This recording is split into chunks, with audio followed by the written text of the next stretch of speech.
This is a video on a recent match I shot at Tenafly Rifle and Pistol Club.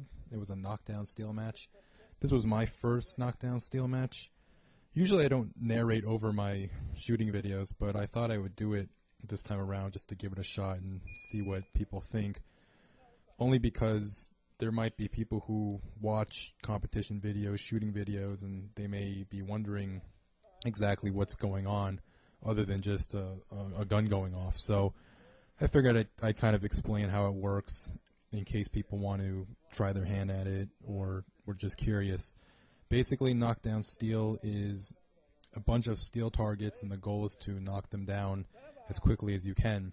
In this particular match, you had a time limit of 40 seconds to shoot them all down and a limit of 10 rounds in your gun at any given time with an unlimited amount of times you wanted to reload.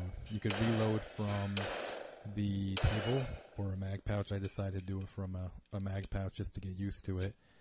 On the first stage, and looking at it, I thought I was going to knock them all down and maybe not do it in blazing time, but I really underestimated how difficult shooting knockdown really is. There's a lot of targets, so there's a lot of transitions, and it's just an overall different feel from what I've shot before. I'm used to static steel. I have shot several static steel matches, and in static steel, you listen for the target to be hit, and you don't tend to move your head a whole lot. What I've been told is people who are new to knockdown steel, they actually lift their head a little bit to look for the target falling, and I think that's probably what I was doing, and that probably contributed to some of the plates requiring multiple shots to get hit. On the second stage, I got a little bit more of a feel for it. The second stage was the same exact thing as the first one. I managed to knock down just one more. The first stage I left two standing, and on the second stage I ended up leaving one standing. Basically, a lot of the time was spent reloading.